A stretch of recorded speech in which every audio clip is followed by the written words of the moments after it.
ভারতের এই যে 16ই ডিসেম্বর আমাদের বিজয় হলো সেখানে ভারত এবং টিল নাও আপনার লাস্ট যে আপনার 16 ডিসেম্বর গেল সেখানেও কিন্তু নরেন্দ্র মোদী তার ফেসবুক এবং টুইটারে টুইট করেছে যে এটা তাদের বিজয়, পাকিস্তানের সাথে তাদের ভারত পাকিস্তান ওয়ার ছিল এবং সেখানে তাদের বিজয় হয়েছে এটা বলেছে। আমরা সেই সময়ের সেই ছবিগুলোতেও দেখেছি আমাদের বাংলাদেশের কেউ ছিল না। মানে আপনাদের কাউকে রাখা হয়নি কেন? এটা বলতে গেলে আমাকে একটু পিছনে যেতে হয়। যুদ্ধ শেষের পরে 16 ডিসেম্বরের পরে আমি সিলেটে, আমরা শ্রীমঙ্গল চা বাগানের আশেপাশে, আমরা ওখানে আমার টু ফিল্ড ওখানে আমরা সংগঠিত করি, ওখানে থাকি। একদিন আমি বাইরে কোথায় যেতেছিলাম, যেতে একটা স্কুলের প্রাঙ্গণে বিরাট অস্ত্রের সামগ্রী এবং ইন্ডিয়ান কিছু অফিসার ওগুলা দেখাশোনা করতেছে, হিসাব কিতাব করতেছে। আমার কাছে একটু খারাপ লাগলো। আমি যাই ওখানে ইনচার্জে ছিলেন একজন কর্নেল বাঙালি, তো ওনার কাছে আমি জিজ্ঞেস করলাম, স্যার হোয়াট ইজ হ্যাপনিং? আমি স্টক টেকিং করতেছি। উনি জবাব দিলেন যে স্টক টেকিং করতেছি। আমি বলছি কেন? এগুলো তো আমাদের করা উচিত। উনি প্রথম তো আমার এই কেন শব্দ শুনে একটু ঘাবড়ায় গেলেন যে এই ছোকরা ক্যাপ্টেন এসে আমাকে প্রশ্ন করার কে? তো তখন আমি আরো বললাম যে এগুলো আমাদের প্রাপ্য, আমাদের আর্মি হবে, এগুলো তো আমরা আমাদের নিতে হবে। তো উনি বললেন যে দেখো, তোমাদের আর্মির দরকার নাই, কারণ আমরা আছি, আমরা তোমাদেরকে সাহায্য করবে, তোমাদের অস্ত্র দরকার হলে আমরা তোমাদেরকে দেব। তো তখন আমি বললাম যে দেখেন, যুদ্ধের সময় আপনারা আমাদেরকে সাহায্য করেছেন, আমরা তার জন্য খুবই কৃতজ্ঞ, কিন্তু আমরা এখন একটা স্বাধীন দেশ, আমাদের আলাদা মিলিটারি হবে, আর্মি হবে, আমাদের সব অস্ত্র দরকার। আর এগুলা যেহেতু পাকিস্তানের অংশ হিসাবে এগুলো আমাদের প্রাপ্য, এগুলো আমরা নিতে পারি। সে আমার উত্তর পছন্দ করে নাই, একটু ভূ কুচকিয়ে অনেকক্ষণ বললো যে দেখো, এটা পলিটিক্যাল ব্যাপার, পলিটিক্সের ব্যাপার, late the politicians decide about it. আমি আমার কাজ করতেছি, আমার কাজ আমাকে করতে দাও, এই বলে আমাকে কথা একটা ধমকের সুরে দিয়ে after all is a full colonel বাঙালি, আর আমি একজন ছোটখাটো ক্যাপ্টেন, আমাকে দিয়ে উনি ওনার কাজ শুরু করে দিলেন। এর প্রেক্ষিতে আমি একটা বলতে চাই, এটা ডালিমও উল্লেখ করেছে, তার মধ্যে 7 দফা চুক্তি যেটা মুজিবনগর সরকার ইন্ডিয়ার সাথে করেছে। এটা শুরু হয়েছিল জুলাই মাসে, তারপরে মনে হয় আলটিমেটলি সাইন হয় অক্টোবরে না কখন। এই 7 দফা চুক্তি আমার কাছে এখানে আছে। 7 দফা আমার এই বইতে 7 দফা চুক্তি লেখা আছে। সেই 7 দফা চুক্তিতে বলা হয়েছে যে বাংলাদেশের কোনো স্ট্যান্ডিং আর্মি থাকবে না, একটা আধা সামরিক বাহিনী থাকবে, রক্ষী বাহিনীর মতো, যেটা ইন্ডিয়া ট্রেন করবে, অর্গানাইজ করবে, তারা তাদের হুকুম মতে চলবে। বাংলাদেশের পররাষ্ট্রনীতি ইন্ডিপেন্ডেন্ট থাকবে না, ভারতীয় পররাষ্ট্রমন্ত্রীর অনুকূলে যেতে হবে। বাংলাদেশের ব্যবসা বাণিজ্য সবকিছু ভারতের মাধ্যমে করতে হবে। এরকম মানে 7টা চুক্তি আছে, এগুলা মধ্যে কয়েকটা চুক্তি, এগুলা হেরফের বিভিন্ন ভাবে এগুলা করা হয়েছে। কারণ এগুলা কখনো এটা মুজিবনগর সরকার বা বাংলাদেশ সরকার এটা কখনো জনসম্মুখে আনে নাই। এটার একটা হলো অলি আহাদের বইতে একটা ভার্সন আছে, যেটা আমার বইতে আমি উল্লেখ করেছি। আরেকটা ভার্সন আছে ডক্টর কালীনাথ বৈদ্য, তার বইটাও একটা আছে, একটু হেরফের আছে, কিন্তু যেহেতু এটা কোনো জনসম্মুখে আনা হয় নাই, এই জন্য কিছুটা শব্দের হেরফের আছে, এটা বলা হয়েছে। সেটা এজ আই সেড আমার এই বইতে এটা আমি লক্ষ্য করেছি, বইয়ের শেষ দিকে আছে। এই 7 দফাটা পরে আবার মুজিব এবং ইন্দিরার মাধ্যমে মার্চ মাসে 72 মার্চ ঢাকায় 12 দফা দফাতে রূপান্তরিত করে, মানে 7 দফারে এক্সপানশন 12 দফা করা হয়। 25 বছরের একটা কাইন্ড অফ দাসত্ব চুক্তি। এটা নিয়ে আমি আরেকটা একটু কথা বলতে চাই। এই 25 বছরের দাসত্ব চুক্তি, একটা কথা বলতে বলতে আরেকটাতে চলে যাই। 1972 অগাস্ট মাসে 20 অগাস্ট লেফটেন্যান্ট কর্নেল জিয়াউদ্দিন, তখন সে লেফটেন্যান্ট কর্নেল হয়েছে না বেশি জানি না, লেফটেন্যান্ট কর্নেল জিয়াউদ্দিন একটা আর্টিকেল লিখছিলেন, মানে ছোট্ট হলিডের প্রথম পেজে উঠেছে, hidden pride of the freedom fighters, 20 August 1972। সেটাতে এই 25-এর গোলামি চুক্তির ব্যাপারে সেটা লিখেছেন যে বাংলা, মানে তার কথায় বললো যে বাংলাদেশকে ভারতের কাছে বন্দি করে রাখা হয়েছে।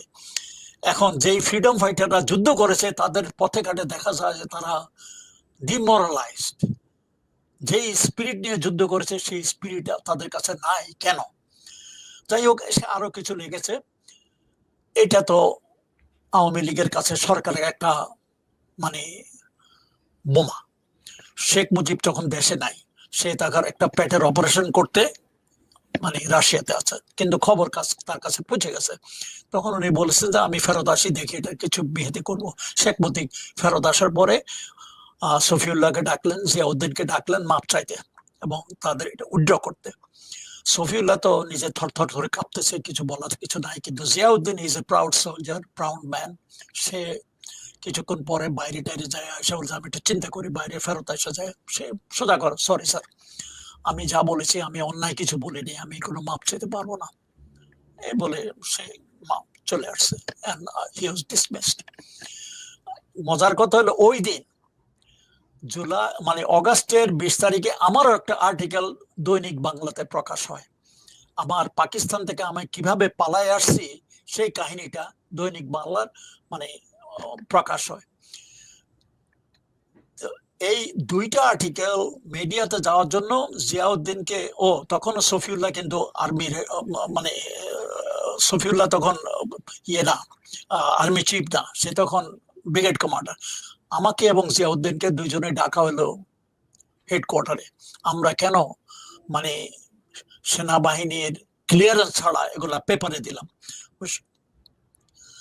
জিয়াউদ্দিন অবভিয়াসলি তার আর্টিকেল সরকারের এগেনস্টে, আমার আর্টিকেল কোনো সরকারের এগেনস্টে না। যেহেতু তার আর্টিকেল সেদিন পাবলিশ হয়েছে, সেদিনই আমারটাও পাবলিশ হয়েছে এবং ধারাবাহিকভাবে 5-6 দিন সেটা আরো পাবলিশ হইতেছিল।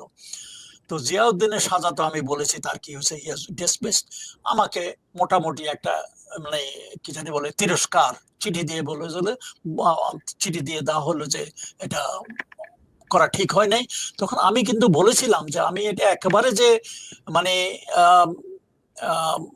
সেনাবাহিনীর অগোচরে করেছি তাই নয়। আমি একজন ডিজিএফআই, তখন একজন বন্ধু ছিল আমার, মেজর নাম ভুলে গেছি, ওনার কাছে আমি একজন বলেছিলাম যে স্যার আমি এরকম একটা লেখা লিখেছি, এটা কি আমি মানে পেপারে দিতে পারি? উনি বললেন যে আমাদের আর্মির বিরুদ্ধে যদি কিছু না থাকে দিতে পারে, কোনো অসুবিধা নাই। ওটা আমি একটা হা হিসাবে ওটা দিয়ে দিয়েছি। তো আমি ওটা মেনশন করলাম যে আমি তো পারমিশন নিয়েই দিয়েছি। বললো যে মানে you don't work under DGFI, you work under army. এম বলে তো আমাকে যাই হোক বড় কিছু সাজা আমাকে দেয় নাই, সেটা হলো that is the end of it. এখন কথা বলতে চলে গেলাম অন্যদিকে, যে হাতিয়ার যখন আমি দেখলাম যে এই হাতিয়ার গুলা ইন্ডিয়ান হাতে চলে যাচ্ছে, তখনই আমি ছুটে গেলাম জিয়াউর রহমানের কাছে। তখন জিয়াউর রহমানের হেডকোয়ার্টার ছিল সিলেট রেলওয়ে স্টেশনে, তার হেডকোয়ার্টার ওখানে। আমি ওখানে ছুটে গেলাম, যাই দেখলাম তখন দুপুরবেলা ওনারা একটা বুফে কারে বসে খাওয়া খাচ্ছেন, জিয়াউর রহমান, জিয়াউদ্দিন, ক্যাপ্টেন পাটোয়ারি এবং অন্যান্য অফিসার সহ। আমি ওখানে যায়া সেলিউট করে বললাম যে স্যার, যা আমি যা দেখেছি আমি এগুলো বললাম আর কি, যা দেশে দেখে। তো জিয়াউর রহমান আমার কথা শুনলেন, কেন কোনো রিয়াকশন আমার দেখলাম না। উনি খেতেছিলেন। আমার কাছে একটু ভিতরে ভিতরে মানে একটু রাগই লাগলো যে এত বড় একটা গুরুত্বপূর্ণ জিনিস আমি ওনাকে বললাম, ওনার কোনো রিয়াকশন আমি পেলাম না। তো উনি বললেন যে বসো, খানা খাও। আমি রাগের ছোট বলছি স্যার আমার খিদে নাই, দাঁড়ায় আছে। ওটা যে ওরা অবভিয়াসলি ওনার পছন্দ হয় নাই, ওর বসো। উনি আমাকে হুকুম দিলেন বসো। অবভিয়াসলি বড়ার সাথে সাথে আমার পাশে ছিল ক্যাপ্টেন পাটোয়ারি, সে আমাকে এলবো দিয়ে ধাক্কা দিয়ে চুপচাপ এ নিয়ে কথা বলেছো, বসো, এ নিয়ে কথা বলো না, মানে আমাকে ইশারায় বুঝাই দিল ডোন্ট টক। আমি বসে পড়েছি। বসে পড়ে তো জিয়াউর রহমান একজন সিপাহী একটাকে বললো যে সাহেবের জন্য খানা আনো। বলো বাংলায় বললো খানা আনো, খানা আসলো। তো খেতে খেতে কিছুক্ষণ পরে মনে জিয়াউর রহমান নিজের প্রত্যেককে স্বীকার করছে যে ভারতীয়দের উপলক্ষে বলছেন তারা যুদ্ধ করেছে, তাদেরও অনেক ক্ষতি কথা হয়েছে, তারা কিছু যুদ্ধের সামগ্রী নিতেছে, it's okay, let them take it। আমার কথায় মনে হলো যে এটা জিয়াউদ্দিনের কথা নয়, জিয়াউর রহমানের কথা নয়। কারণ যে জিয়াউর রহমানকে আমি চিনেছি গত কয়েক মাস, তার কথা নয়, এটা তাকে শেখানো বলি। এবং এটা বলতে চান, আমার সামনে ছিল জিয়াউদ্দিন, সেও মুখে আঙ্গুল দিয়ে বললো যে don't talk about it anymore. অর্থাৎ বোঝা যায় সবাই জানে, কিন্তু কেউ এই ব্যাপারে কিছু বলতে পারছে না। আমরা মেজর জলিলের কাহিনী আমরা সবাই জানি, ডালিবতার কথাই বলেছে। মেজর জলিলের যে কোর্ট মার্শাল হয়, সেই কোর্ট মার্শাল আমি একজন মেম্বার ছিলাম। এই উপলক্ষে মেজর জলিল এবং সেই কোর্ট মার্শালের আবার চেয়ারম্যান ছিলেন কর্নেল তাহের, এই দুজনের কাছে আমি আসি এবং তাদের কথাবার্তা আমি অনেকটা ইন্সপিরেশন পাই, তাদের কাহিনী অনেক অনেক শুনেছি। তো সে সে তার কাছেও শুনেছি সে এসব বাধা দিতে গেছিল, মানে অনেক ইন্ডিয়ান আর্মি এসব ট্রাক ভর্তি করে মানে এসব অস্ত্র শস্ত্র নিয়ে যাচ্ছিল, সেটা বাধা দিতে গেছিল, এই জন্য নাকি তাকে অ্যারেস্ট করা হয়েছিল। কিন্তু অ্যারেস্টের যে চার্জ গুলা দেওয়া হলো তার মধ্যে ওই ওই বাধা দেওয়ার কাহিনী অন্য ছোটখাটো মানে অভিযোগ দিয়ে তার কোর্ট মার্শাল হলো, ultimately he was released, he was acquitted, was released. তো এই হলো মানে মানে এর কি জানি বলছিলাম যে ভারতীয় বাহিনীর বাংলাদেশের যে লুটতরাজের কাহিনী, আর এটা ওই 7 দফারই ফলশ্রুতি। 7 দফাতেই বলা হয়েছে আমাদের আর্মি থাকবে না, অতএব অস্ত্র শস্ত্র তারা সব নিয়ে যাবে। 7 দফাতে বলা হয়েছে রক্ষী বাহিনী তারা করবে, ওদেরকে দিয়ে খুন খারাপি করবে, এটা তাদের কথাই চলছে। আমাদের প্রথম আমলে আওয়ামী আমলে আমাদের কোনো কিছুই স্বাধীন ছিল না, সবকিছুই ভারতের অনুকরণে হয়তো। হাসিনার আমলে এমনকি আমাদের আর্মির সিনিয়র অ্যাপয়েন্টমেন্ট গুলা ব্যুরোক্রেসি সিনিয়র অ্যাপয়েন্টমেন্ট গুলো সব নাকি ভারতের দিল্লির অনুমোদন কমে হতো, তাদের কথা মতো হতো। এটা কতটুকু সত্য কতটুকু মিথ্যা আমি জানি না, বাট আপাত দৃষ্টিতে মনে হলো যে তাই। এখন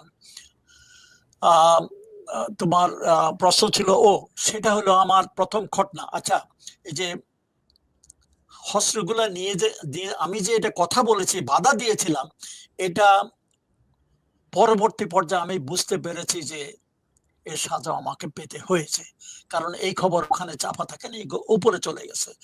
আমাকে সাথে সাথে আমার নিজের ইউনিট আর্টিলারি থেকে আমাকে ট্রান্সফার করে ফার্স্ট বেঙ্গলে নিয়ে আনা হলো, অ্যাটাচ করে নেওয়া হলো অন্য একটা মানে অন্য অজুহাতে আমাকে ট্রান্সফার করা হলো।